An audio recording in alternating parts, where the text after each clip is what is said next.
আসসালামু আলাইকুম। শেষ হয়ে গেল ঈদ, শেষ হয়ে গেল রোজা। ঈদের দিনও একদিন কিভাবে চলে গেল, আর একটা মাস রোজার, সেটাও কিভাবে চলে গেল বুঝলামই না। অনেকটা ভালো লাগছে এই রোজায়, এই বছরের রোজাগুলো অনেক ভালো লাগছে। সময়টা চলে গেছে, বোঝা যায় নাই যে আমি রোজা রাখছি। তারপরেও শরীরটা একটু খারাপ হয়েছিল রোজা থেকে। আমার প্রায় সময়ই শরীরটা খারাপই লাগে, অনেকটা দুর্বল হয়ে গেছিলাম। সকালবেলা, ঈদের পরের দিন সকালবেলা খিচুড়ি রান্না করে নিয়েছি। খিচুড়ি খাওয়ার পরে চা করে খাবো না, চা খাওয়ার সময়টাই তো আবার শুরু হইলো চা রান্না করা, চা জাল দেওয়া, চা খাওয়া। এটা আর কি, চা খোর আছে যারা যে খুবই পছন্দ করে তাদের জন্য চা করতেই হবে। এই তো শুরু হয়ে গেছে আমাদের প্রতিদিনকার সকালে আর বিকালে চা রেগুলারই। তো দেখো কত সুন্দর হয়েছে চা করাটা। এখানে আমি দুপুরবেলা করে নিয়েছি, ছিল আর কি গরুর মাংস ছিল, মুরগির মাংস, তা দিয়ে আমার বোন আসছে, বোনের বাচ্চা কাচ্চা নিয়ে। আমি যাইতে পারি নাই, আমাকে যেতে বলছিল যে আমি যাইতে পারবো না, তোমরাই আসো, বেরিয়ে যাও। এই জন্যে এখানে একটু গরু মাংস, আবার একটু পানি দিয়ে তারপরে একটু ঝোল লাগবে চিতই পিঠা খাইতে, এই জন্যে একটু ঝোল দিয়ে তারপরে আমি আবার আর কি গরম করে এনেছি। এখানে আবার মুরগির মাংসও ছিল, মুরগির মাংস তেমন একটা কেউ পছন্দ করে না, ও তো ওইভাবে আর কি দুপুর টাইমটা ওইভাবে আর কি চিতই পিঠা দিয়ে খাওয়া হয়েছে, শেষ হয়েছে। রাত্রে এখানে আমি ডাল রান্না করছি, এই তো রসুন পেঁয়াজ দিয়ে ডালটা বাগার দিয়ে আমি কয়েকটা সিম কেটে নিছি, ভর্তা করব। এই তো এই খাবারটা অনেকটা ভালো লাগছে সবার কাছে।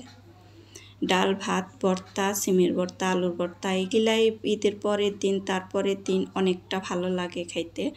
দিনে বা রাত্রে যে কোনো সময় আর কি এই আইটেমগুলা অনেক পছন্দনীয় সবারই, অনেক ভালো করে আরাম করে খায়। আমারও ভালো লাগছে, ডাল ভালো লাগছে, সিমের ভর্তা ভালো লাগছে।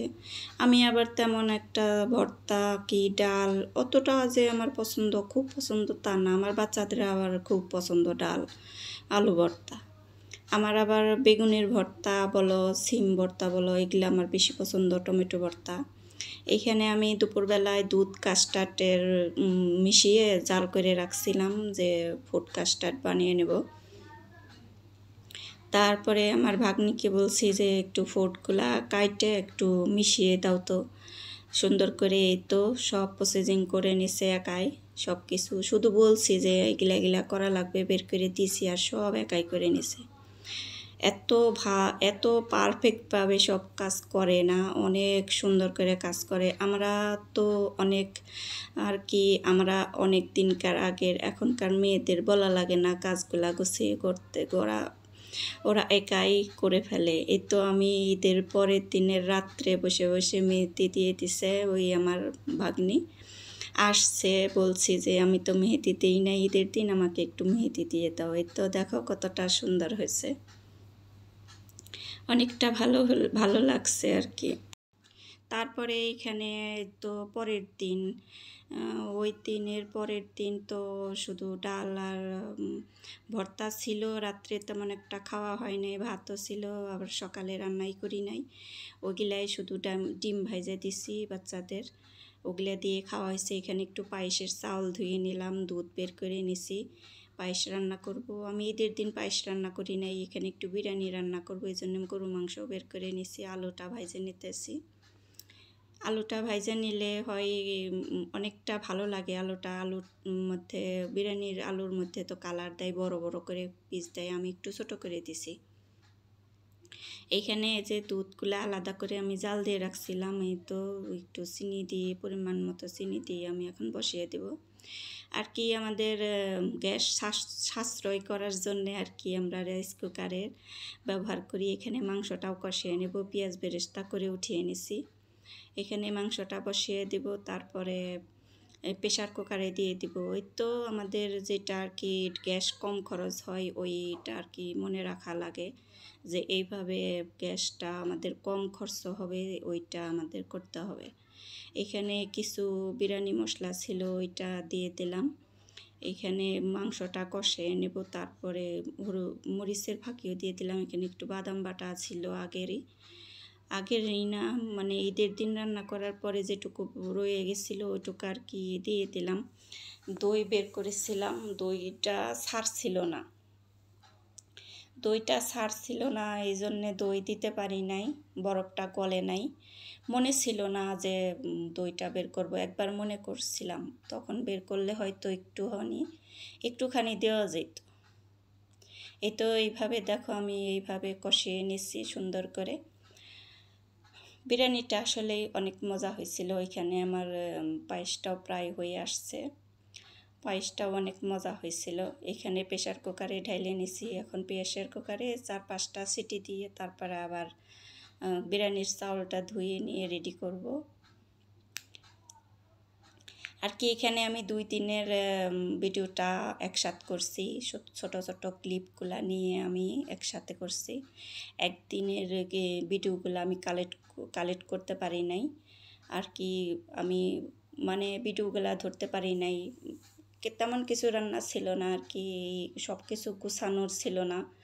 এই জন্যে আমি আর কি ছোট ছোট করে অনেকটা ভিডিও একসাথে করে আমি এই ভিডিওটা বানিয়ে নিলাম। দেখতে থাকো তোমরা কেমন লাগে। এই পর্যন্ত যে আমার পাশে আছো, কি আমার ভিডিও দেখতেছ, সবাইকে অনুরোধ করে বলতেছি একটা ছোট্ট করে একটা লাইক দিয়ে আমার ভিডিওটা দেখো। আর নতুন কোনো ভাই ও বোন হলে দেখতে দেখতে যদি ভালো লেগে যায়, দেখতে থাকো, তারপরে ভালো লেগে গেলে একটা লাইক দিয়ে আমার পাশে থেকে যেও, সাবস্ক্রাইব করে অনুরোধ করে বলতেছি। আর দেশ বা বাইরের দেশে যে কোনো জায়গা থেকে আমার ভিডিওটা দেখছ, সুন্দর করে একটা লাইক দিয়ে তারপরে আমার পাশে থেকে যেও, আমাকে সাপোর্ট করো। আমিও সবাইকে সাপোর্ট করি। কমেন্টে জানিয়ে দিও আমার ভিডিওটা কেমন হয়েছে। তোমাদের এই ছোট ছোট কমেন্টগুলো পড়তে আমার অনেক ভালো লাগে। আমি জানো না, বারে বারে অনেক কমেন্ট আছে, অনেকবার পড়ে বোঝার চেষ্টা করি যে কি বলতে চাইছে। এক একটা কমেন্টে আমি অনেকটা ভালো করে বুঝি আর কি, বুঝতে চেষ্টা করি। এইখানে আমার বিরিয়ানি রান্নাটা হয়ে গেছে। এখন এই যে সালাদগুলা কাটে নেব, তারপরে বিরিয়ানিটা ডিশে উঠিয়ে নেব খাওয়ার জন্যে।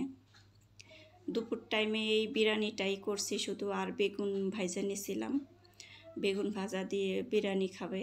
আমি বললাম যে এই বিরিয়ানি দিয়ে কেউ বেগুন ভাজা খায়। তারপরে এই পর্যন্তই ছিল আজকের ভিডিওটা আমার। কেমন লাগলো কমেন্টের মাধ্যমে জানিয়ে দিতে পারো। আর আস্তে আস্তে স্বাভাবিক জীবনে চলে আসবো। রোজা চলে গেছে, ঈদ চলেও গেল, আবার সামনে আরেকটা ঈদ আছে। তারপরে ওই ঈদটাও চলে গেলে পরে শুধু আরাম করা আর আরাম করা, কোনো আনন্দ নাই, কোনো ফুর্তি নাই। এই তো রান্নাবান্নার শেষে আমি চুলাটা